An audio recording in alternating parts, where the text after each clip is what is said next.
Today we're going to be making an enclosure for a truly remarkable dinosaur, a very well known dinosaur, the Dilophosaurus. And here it is in all its glory, and the first thing you might notice is that this dinosaur is huge. It's a lot bigger than it's portrayed in Jurassic Park. If you look, you can see just how tall it is. It's about as tall as a man, a bit taller actually.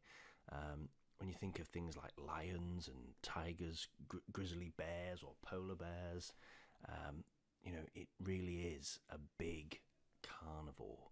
And you can see the head there, the snout is just in line. Oh, look at that beautiful pattern there on the crest, wonderful. Do you know, with all the skins on this one, I was spoilt for choice here. I couldn't work out whether to go for the top one or the middle one. I like the end one with the colour, but its body's a bit bland.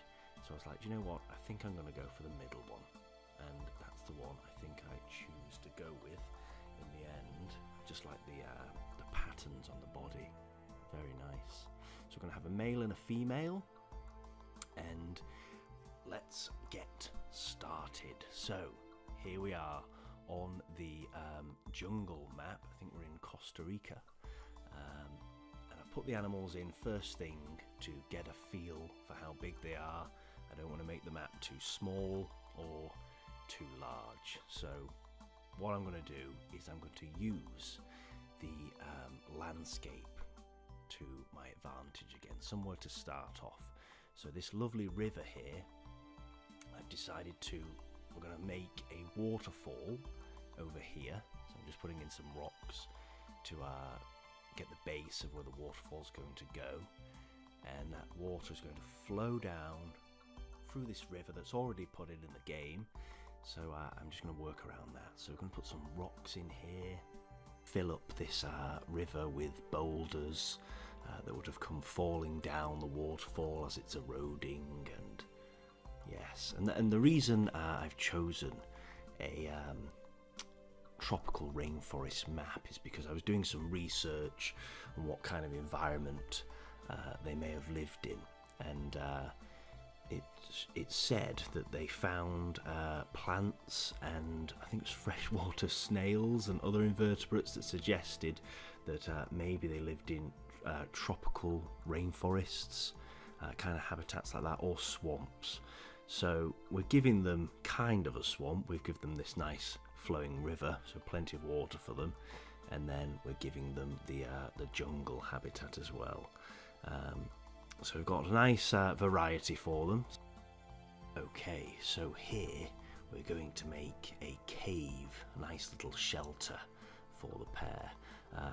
Unfortunately, I forgot to record the first bit of the cave. Luckily I noticed halfway through, thankfully. But yes, what I've done is just built up the shape of the cave and then built upon those rocks, and then put these flat ones at the top for the ceiling.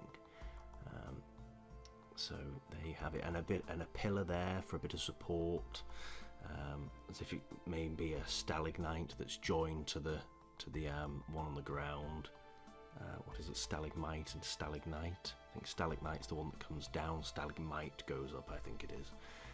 So it's like that one's joined together there. So that's like a support beam for the roof. And a nice little opening there where you can come in.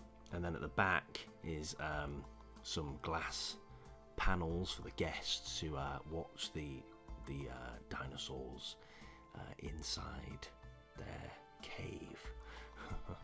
So yes, just putting a bit on the top now, and I'll come back to the top of the cave later because it does look a bit it doesn't look natural at the top yet, so later on I go back to that and put some bigger rocks on to make it look like it's kind of a cliff that's going up, and put a bit of ivy here to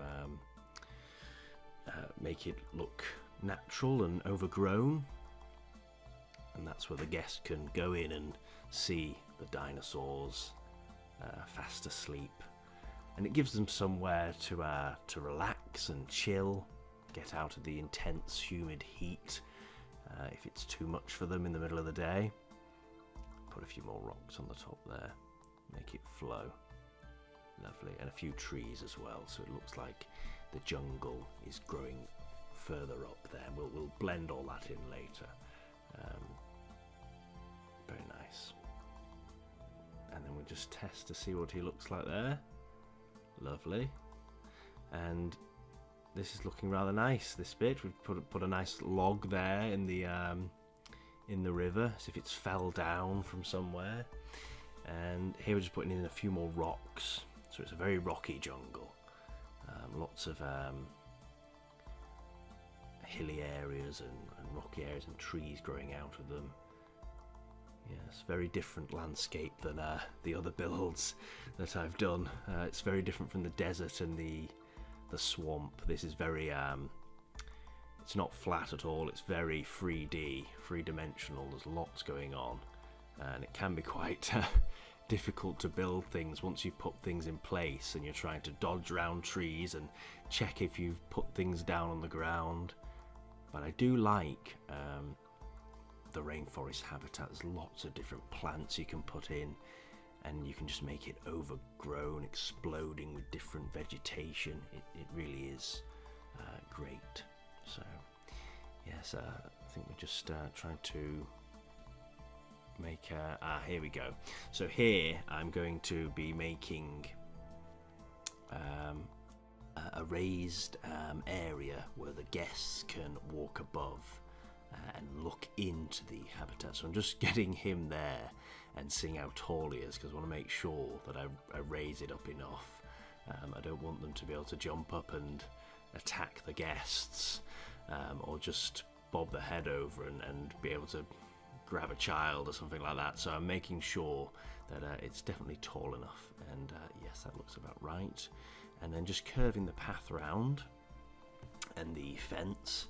And again, I had a bit of trouble here with the path. It won't go down if it's not completely flat around it. So you're best just not putting the fence in first. You're best putting the path in. So you're best just flattening everything. To be honest, what I should have done is, before I carved it out with the ground, putting it in, I should have just put the path for the shape that I wanted, and then put the fence round, and then start to carve away the ground, instead of doing it this way, because this way just takes a lot longer and it's a lot more frustrating to build. But I get the hang of it in the end. I'm like, right, I'm happy with that. That's a nice smooth curved path. Bring all that away, and now I'm going to put some rocks in here, because that just looks a little bit silly. We need to make it look natural, so I'll put some rocks in. Just squash those rocks to which shape you desire. It really is great how you can just make the rock whatever shape you want, whatever length you want. Yeah, so that's looking rather nice. And then we'll put a bit of sand in, make a nice little beach area, and then some in the bit where the forest is going to go, we'll put I think it's like fallen leaves or something like that. That's that texture that we're using there for the terrain. Bob a few trees in. Look at that, starting to look like a jungle already. Lovely. I don't want to put too many plants in, because then the guests will not be able to see a thing. They'll just be looking and going, where is it? It'd be like off Jurassic Park when they just look into the enclosure and it's just nothing but bushes. So yeah, we want to make sure there's definitely open spaces where the guests can actually see the animals. And just finish off this area here with a few more rocks. Lovely. And fill in the edges with a few more low shrubs and plants. A few fallen twigs and sticks. And a bit of pebbles and darker sand around the edges. Looks a little bit like Ark, doesn't it, with the logs there on the beach. And that's where you'd find them on Ark, wasn't it? They were always around the beach area, patrolling. And the next minute you'd be spat in the face with poison. And there's no evidence that they did that. That's just Jurassic Park just getting creative. But yes, there's no evidence showing that they would have been poisonous. So but you never know. It would be hard to find evidence of that from a skeleton, I suppose, but it's just guessing really, so it probably didn't. I mean, it didn't need to, it's already big enough, and its teeth are pretty damn scary. Yeah, it had quite a large bite force, powerful bite force, and its face is actually very different. It's got like a hooked lip. Its jaws in Jurassic Park, it's just it doesn't have the shape right with the face. When you actually look at the skull, it has like it curves in and then curves back down on the end of the lip. Yes, you definitely wouldn't want to get bitten by this creature. God, it's looking even more like Ark, isn't it? We're coming in some pine trees now. Palm trees, sorry, not pine trees. So, a few more boulders and rocks that have been washed down the stream. And yes, a few more rocks over there just to make that cave look a bit more natural. A few trees there to provide a bit of shade that they can sit under. And then I'm just getting the desert rock. I like how you can change as well to the mossy rocks. And some of them would be mossy, wouldn't they? Because they'd, they're near the stream, so they're getting. And here, I'm going to put in.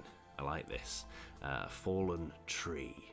So we're not just having a log. We're going to make it a fallen tree. This tree, we're just getting one of the dead trees there. We're just going to squash it and fit it to the log, so it looks like this tree is just collapsed from the riverbank. The river maybe one day burst its banks and the ground just started to erode, and this tree has collapsed and fallen into the enclosure.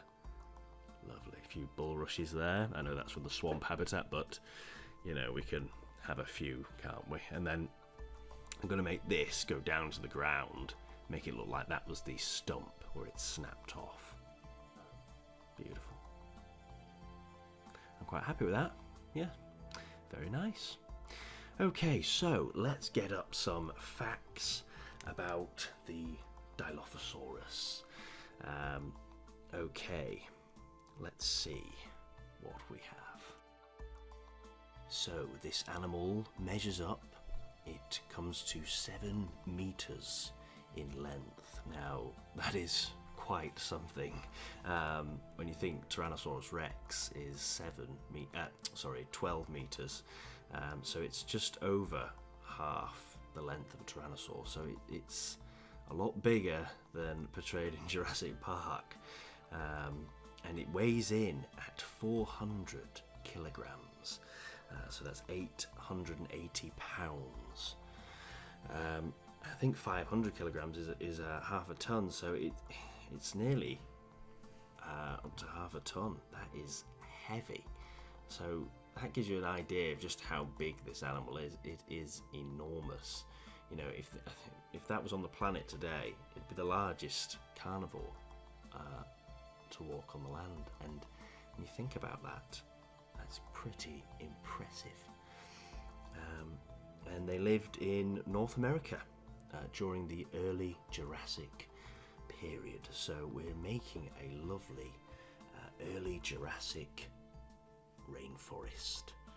Imagine that, going back to see a lovely Jurassic rainforest, the animals you would have come across, a Dilophosaurus just lurking in the forest. You certainly won't want to come across that. And here we're just putting in a bridge that's going to go across the river. Put a few more rocks in, and what I'm going to do is, so you've got the bit where the cave is, where the guests can see her. They're going to come up on this bridge and walk around, and we're going to bring them up towards the path that we saw before. Oh, and put nice little curved glass panels in here, so you can really get to see the creature. You're not looking through wires or, you know, any bars getting in the way. You can see straight through the glass. This is reinforced glass, do not worry. This animal may be huge, but this glass it will not get through, I assure you, do not worry. So yeah, we're going to put a few benches here for the guests to relax, and some bins to keep the zoo nice and tidy, because we don't want any litter lying about.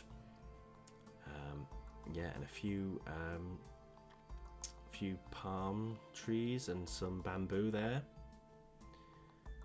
And then look at that. Imagine looking through that. The guests might actually panic when they come round. They might not realise it's glass. And just see a Dilophosaurus stood there in front of them. Might be quite a shock. And here we're just putting in another level for the waterfall. So the waterfall's not only dropping once, it's dropping down twice. Make it a bit more, you know, unique.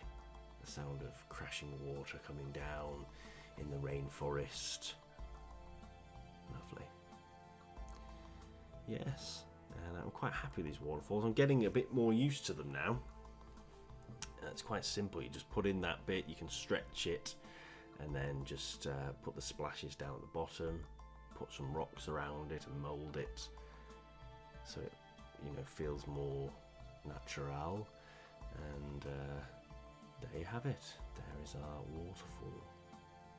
Very nice. And I'm actually going to have a few, well, not another waterfall, but down by where that bridge is, I'm going to put more like fast flowing water and some rocks, and that's going to be the boundary of where the exhibit ends, and one on the other side as well where the river flows out. You'll see what I mean in a minute. Fill a few more plants in there. Wonderful.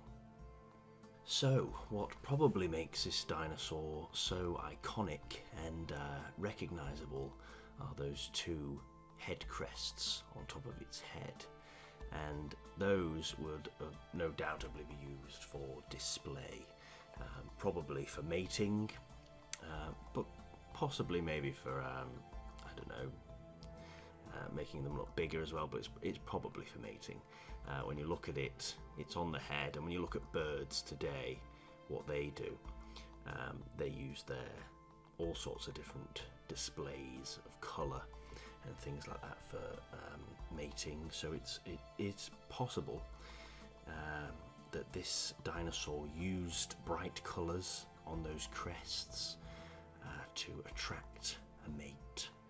So imagine that, what a sight that would have been, to see beautiful vibrant colours and what patterns they would have been. We can only guess, but it would have been great to see one. And here what we're doing is putting in the treetop trail. So what I want to do here is have a trail where the guests can go along this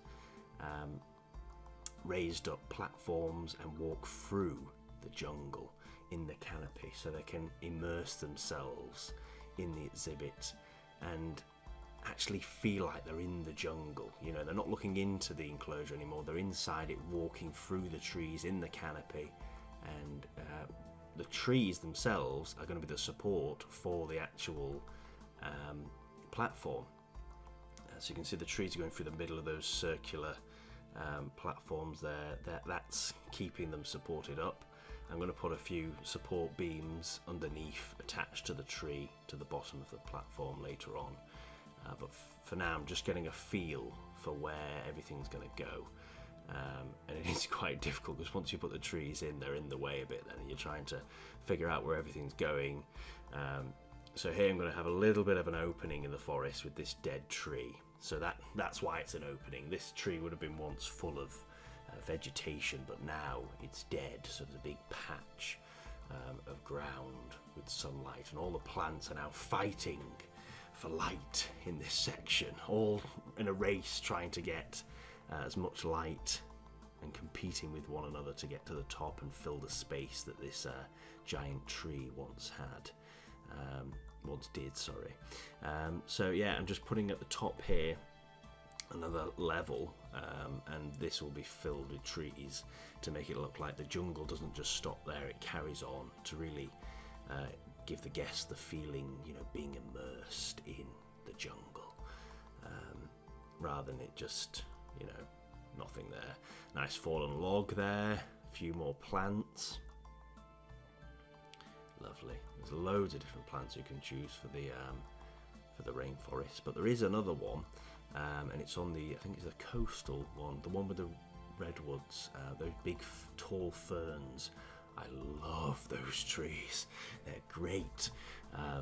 They just remind me of something that you'd see like dinosaurs walking through. They're like big ferns. They just suit, there's something prehistoric about them. So I thought I have to put those in, even though they're in a different biome. I was like, they just suit the Dilophosaurus so well. So I do use a lot of those, and they're a good tree as well because they're a medium-sized tree. They're not too big. They're just right. They're just a bit taller, I think, than Dilophosaurus. So they're a good size. And what I want to do here now is this treetop trail is going to go up another level, and we're going to have a bit of a platform, a bigger platform, where the guests can get a good view. So this is going to be more of a viewpoint. So you go through the trail and then you come up to this big viewpoint in a minute, and you'll be able to see it. Here it is now, it's coming up. Put a big semicircle coming off this, and I thought, you know what, no, I'm going to make it go down a platform, and you've got to walk down to it from 2 sets of stairs. There we go, lovely. A nice view there of the river and possibly the waterfall. I don't know whether you'd be able to see it from that angle. I'm not sure. Then put some more trees in as the supports, and then I've raised that one. I'm going to put that on top of a rock. Beautiful. So it's yeah, it's coming together, smoothing that down so they can walk over them and get up to the jungle habitat. So they've got plenty of stuff to choose. That's what I'm trying to do. I'm trying to give them a lot of variety for the animals to explore and things to do in their habitat. So they've got the jungle. Oh, he's just walked over that. Flipping heck. I think what it must be is if it's a big animal, I don't think it can walk on a steep section. But the smaller animals, they must be able to climb up steeper areas. I mean, that was a bit much, wasn't it? That was really steep, and he just walked out. But yeah, so we've got, as I was saying, we've got the forest section for them, we've got the river, and we've got the cave for them to chill out in. So lots of areas for them to go, and even a nice little beach here as well, just like off Ark, for them to go on patrol. And there we go. A few more sticks and logs, and now we'll start putting this path to make it one big connecting circle now, to get them to the other section from the treetop trail to the raised platform. Wonderful. So let's talk about that frill. That frill in Jurassic Park where it starts spraying poison at Dennis Nedry. Where did that come from? Is that something that this animal would have had? Well, I'm sorry to say, probably not. It's already got its massive head crest for display. It probably wouldn't have had a frill as well. It didn't need one. That is just, again, a bit of speculation. To be honest though, you could say that in Jurassic Park they do mix different creatures' DNA with it. They say they use frogs' DNA, don't they? So maybe they used the frill lizard's DNA, and somehow when they've used that, it's come across in the finished animal they've made.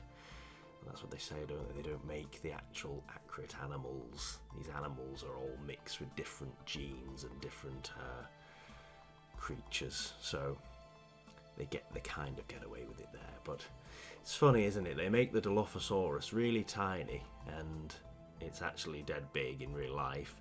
And then the Velociraptor they make massive, and the Velociraptor is actually really small. So yes, they got it the wrong way around. So they should have really used the Dilophosaurus in Jurassic Park as the main villain. Imagine seeing Dilophosaurus accurate in Jurassic Park. I don't think Dennis would be throwing a stick at that Dilophosaurus. I think he'd be legging it for his life, even if he didn't have his glasses on. I think he'd be in a rush to get back to his car as soon as possible. So yeah, it would be interesting to see that, though. A different version of Dilophosaurus, an accurate version in Jurassic Park. But still, the Jurassic Park's version is very good, and everyone knows that dinosaur for that now. Even in Ark, they spit venom and have their frill. But yes, and still without it, a fantastic, remarkable animal. So now we're putting in the lovely job of putting in the railings to make sure none of the guests fall off the platform, and just making sure it all lines up right. And I've just gone for this. I like these railings. It suits the forest vibe as you're up in the trees, in the treetops. Brilliant. And as you look down, you can just see the Dilophosaurus looking at you. Just peering up. Ugh, scary. Yeah, so just corner all that off now. And what's great, you can just stretch the fence as well. If it's a bit too big or too small, the end piece, you can just stretch it. And then I'm just copy and pasting these ones for the circles, and then just deleting the bits that need changing from it. So it makes it a bit quicker, the process to make it. And some of them are overlapping, but you can't really, you can't really tell. So we don't have to worry about neatness here. This kind of railing isn't exactly very neat. It's just a bit rough, isn't it? But that's the kind of style we're going for here. As long as the guests don't fall off, then it's fine. And don't worry, they are sturdy. So just put those last bits in now. Lovely. Let's talk about these animals' arms, because they may not have a frill or any venom, but they do have two very powerful arms, very big arms, bigger than most theropods have for their body size. So let's have a look. Yes, they've got very large claws on each one. They have 4 fingers on each hand. The first one is very short, but with a very large claw on, and then they've got 2 longer but slender fingers, and then 1 tiny finger at the end. But I'm just looking at the size of it next to a human hand, and it is very, very large, very curved, hooked claws. You certainly won't want to get striked by one of those. That could really do some damage. So if the teeth don't get you, the claws might. And this animal, when you think about it, I mean, look at cassowaries. Those birds in Australia.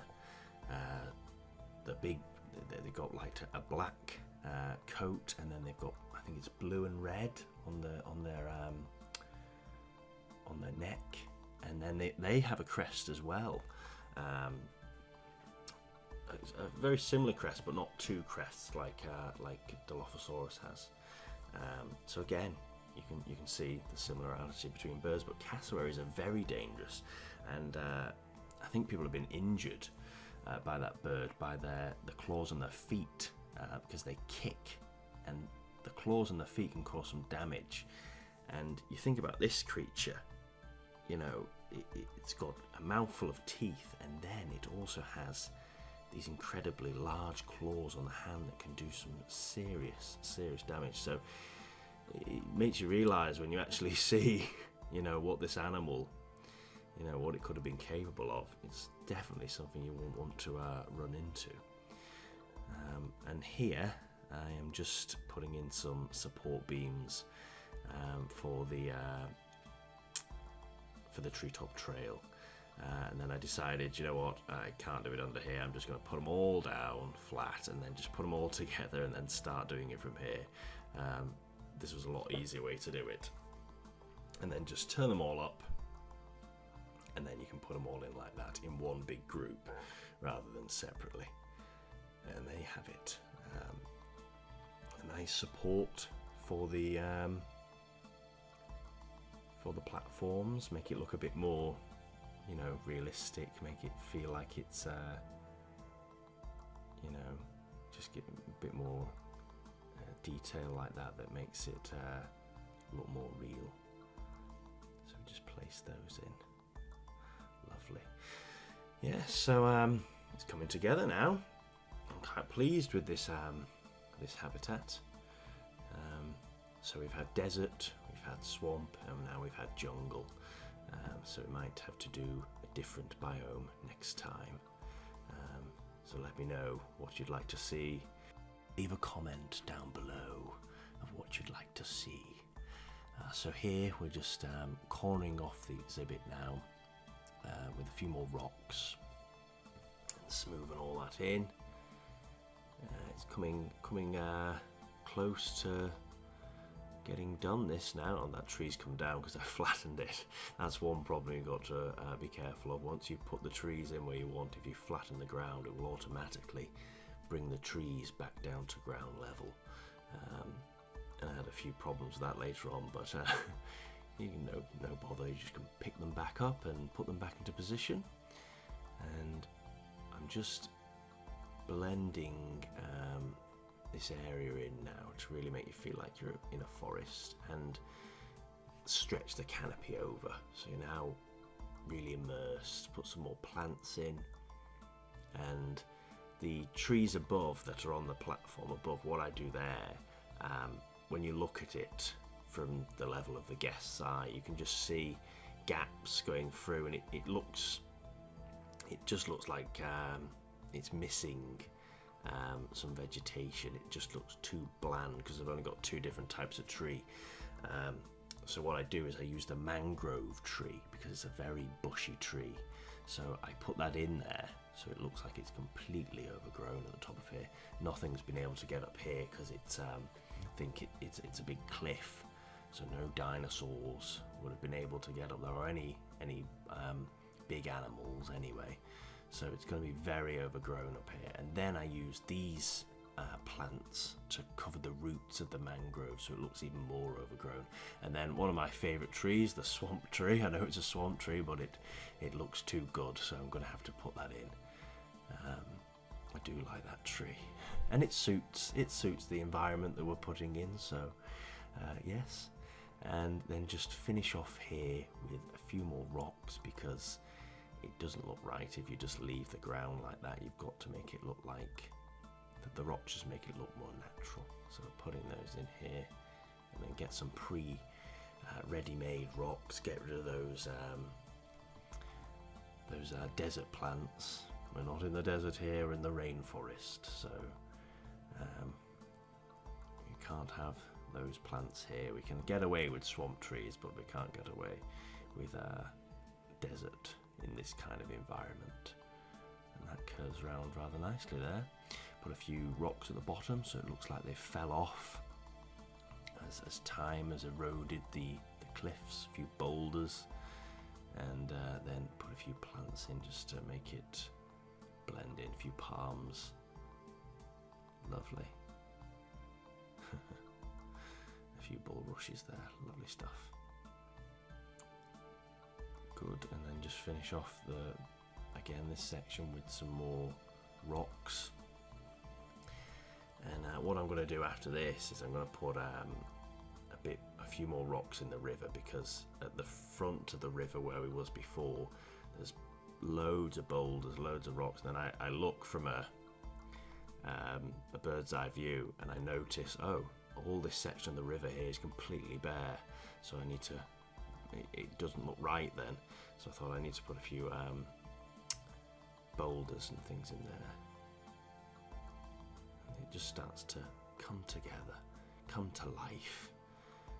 And then here in this section I'm just going to fill it in with trees, so you still feel, even though it's not in the exhibit, it just, again, it immerses you in that jungle kind of environment.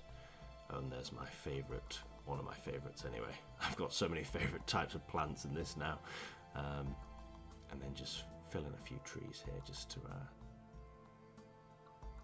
lovely. Brilliant. Yes, I'm rather happy with this jungle build. Oh, and the swamp tree again. Yes, great. So here, now, what I'm going to do is, I was going to put a little waterfall in, but then I thought I can't go all the way back and do all that stream there, because that's not really part of the build. So what I thought, what I'll do is I'm just going to make it look like it's coming to a bit of a tight area, and the water's going to turn to a bit of a rapid here, and all these rocks and things are basically they're showing the end of the exhibit. So this is where the exhibit ends for the Dilophosaurus.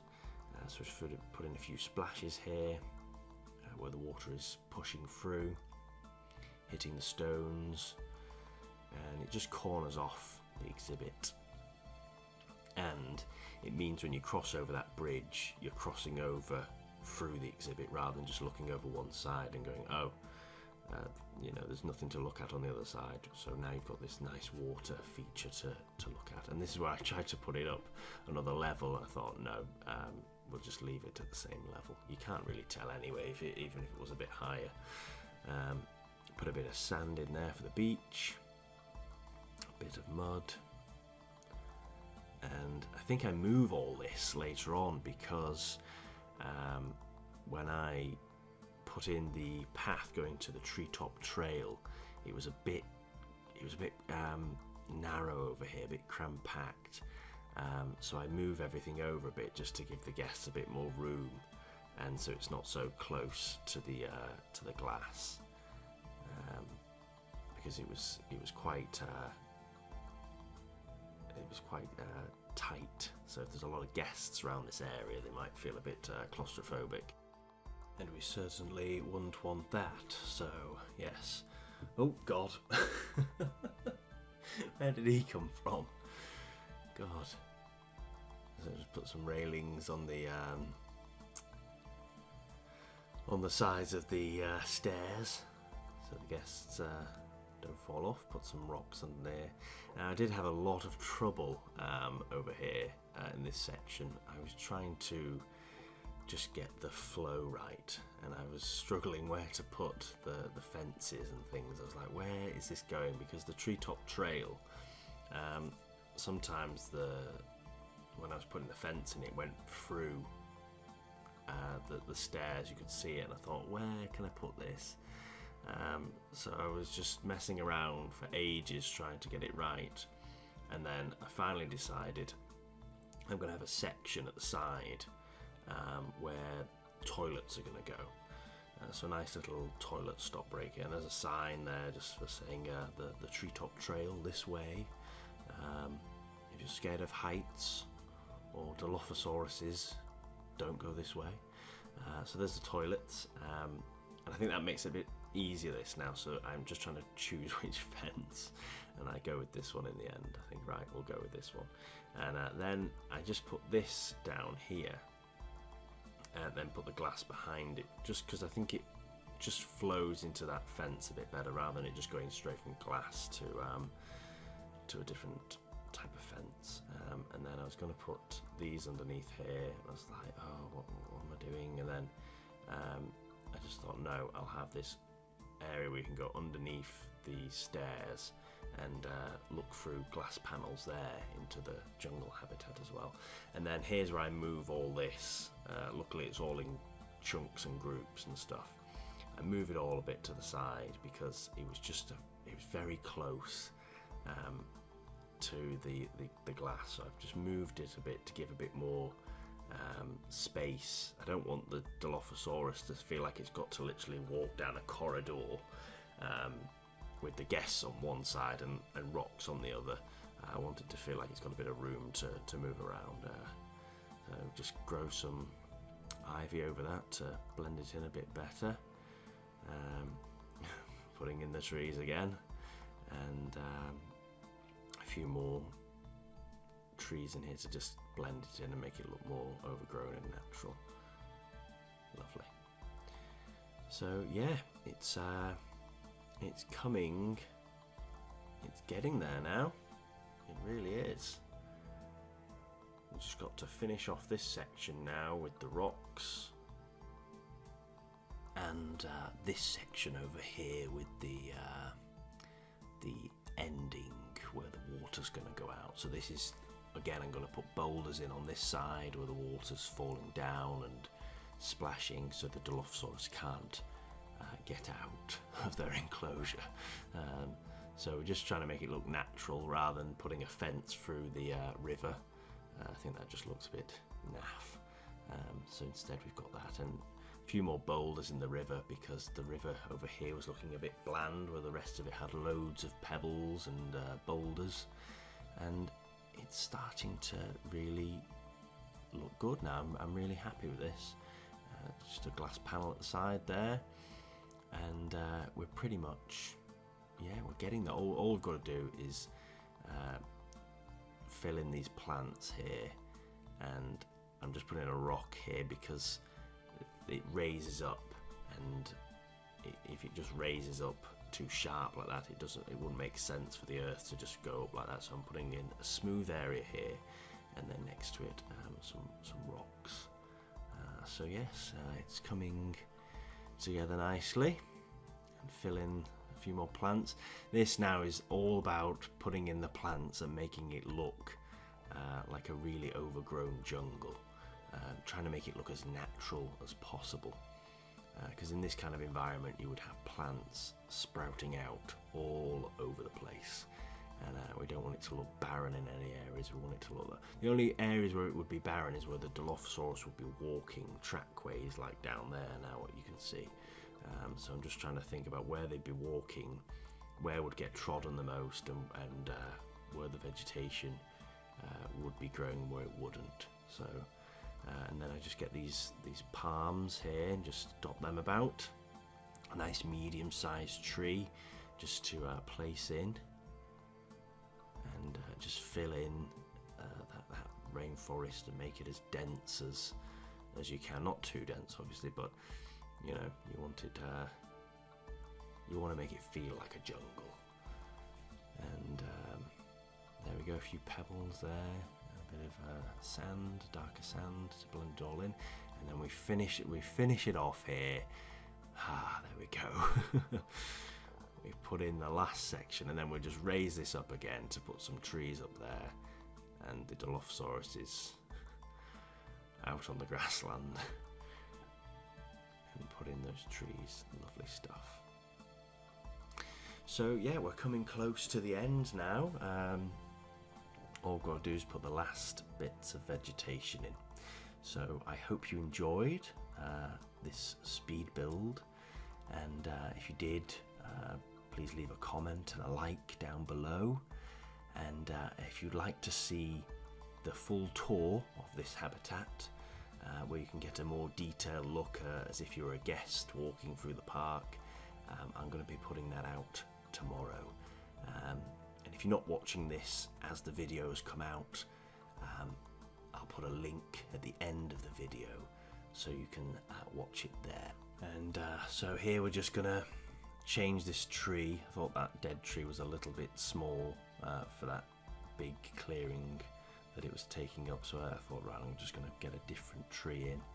And then here, just for the background, I'm just going to put in a few rocks and things, even though that's not in the enclosure. It's just to try and make it blend out a little bit better.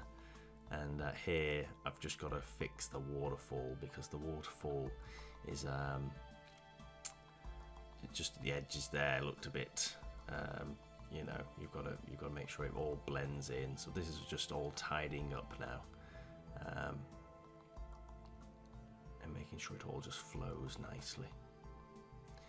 And then we'll finish off with the path going off to the other section, to wherever it will go. Who knows what the next animal will be on the guest journey. And then just finish off with some trees here, just again to immerse you in the jungle experience. So yeah, we're pretty much at the end now. Just put the path in there so the guests don't wander off into the jungle. So yes, there we have it, guys. So thank you very much for watching. Hope you enjoyed. If you did, please like, subscribe, leave a comment, and like I said, if you want to see the full tour, that will be coming out tomorrow. So I look forward to seeing you there. And if you'd like to see more speed builds like this, you can check them out in our playlist. Lots of different habitats there, and different designs, different themes that you can see. So we're pretty much finished here now, guys. Just finishing off the top of the cave here to make it look a bit more natural. So yes, the tour will be coming out tomorrow, and thank you all very much for watching. I'll see you all later.